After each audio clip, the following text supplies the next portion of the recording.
Assalamualaikum warahmatullahi wabarakatuh. Selamat pagi dan salam sehat. Ketemu lagi bersama saya Ega Sulfar di channel YouTube saya terkait dengan GERD, anxiety dan psikosomatis. Alhamdulillah pada kesempatan hari ini kita masih diberikan kesehatan oleh Allah Subhanahu wa taala untuk terus beraktivitas, untuk terus berikhtiar dalam memperoleh kesembuhan. Namun saya sampaikan kepada teman-teman yang sampai dengan hari ini masih berada dalam lingkaran GERD, anxiety, dan psikosomatis, saya doakan supaya teman-teman bisa cepat sembuh dan bisa cepat beraktivitas kembali seperti sedia kala.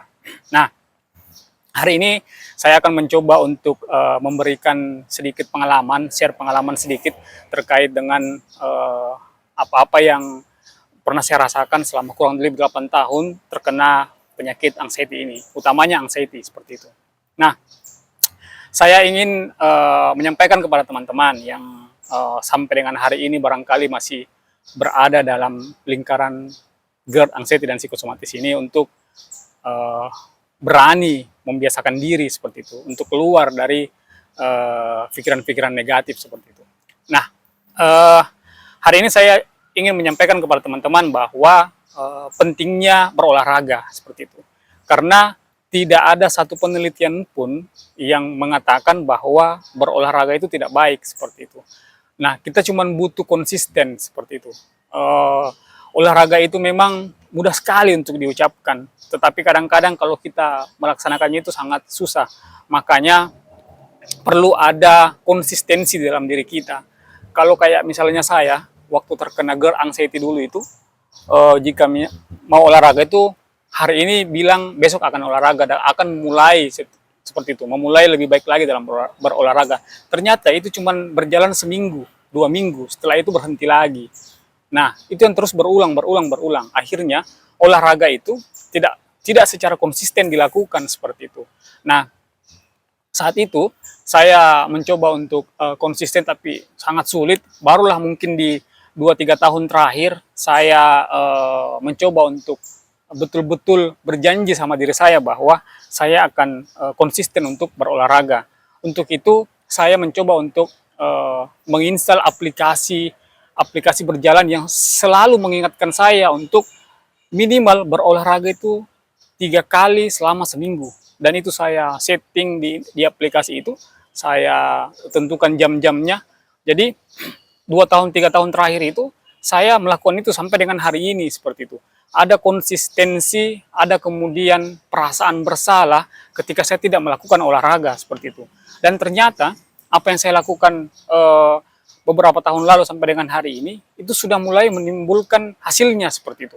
Saya sudah mulai merasa nyaman, saya sudah mulai merasa percaya diri dalam melakukan aktivitas apapun itu seperti itu. Dan ternyata memang betul hidup ini cuma butuh konsisten. Bagaimana kemudian kita konsisten melakukan aktivitas itu sehari-hari seperti itu. Itu saja dulu.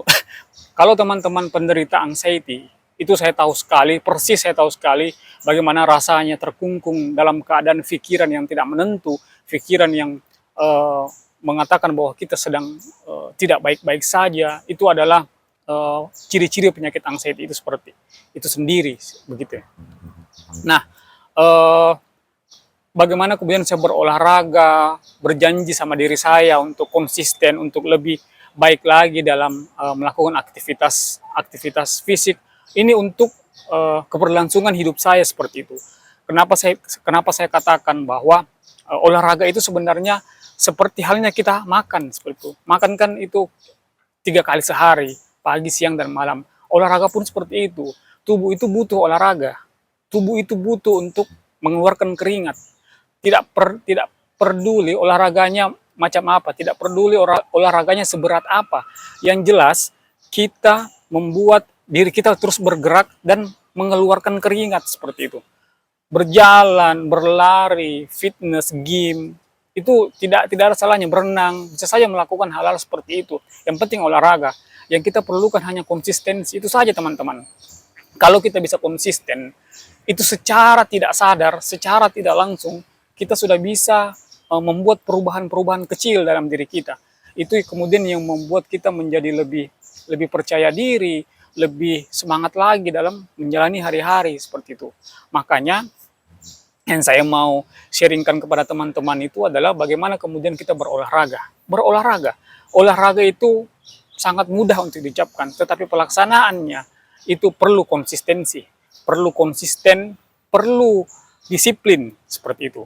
Kalau dalam seminggu saya tidak melakukan olahraga, itu badan saya sakit-sakit dan saya harus bergerak apapun itu dalam satu minggu. Satu minggu itu harus ada. Dan memang bagusnya adalah satu minggu itu 3 kali seperti itu. Apalagi kalau bisa tiap hari itu akan jauh lebih baik. Cuman kan kita pasti terbagi waktunya. Kita bekerja, kemudian kita melakukan aktivitas rumah, itu kan terbagi. Belum lagi kalau ada pekerjaan-pekerjaan mendesak yang harus selesai dikerjakan, akhirnya olahraga itu tidak kita laksanakan seperti itu. Kita lebih banyak melakukan olahraga pikiran daripada olahraga fisik. Karena kan di dalam tubuh yang sehat katanya terdapat jiwa yang kuat seperti itu. Kalau kita olahraga fisiknya bagus, itu pasti pikirannya juga akan bagus.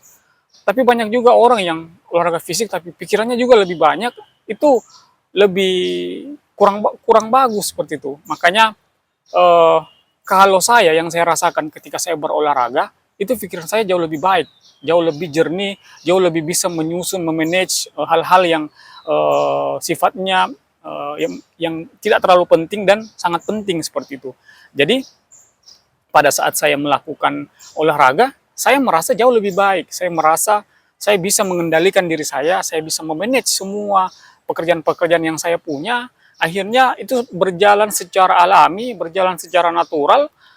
Saya mendapatkan kesembuhan seperti itu. Saya mendapatkan rasa nyaman, rasa sehat yang berapa kali lipat gitu. Akhirnya anxiety yang saya punya itu pelan-pelan ketika dia nyolek bahasa anxiety-nya, dia tidak jadi karena dia tahu bahwa saya sudah bisa mengendalikan itu.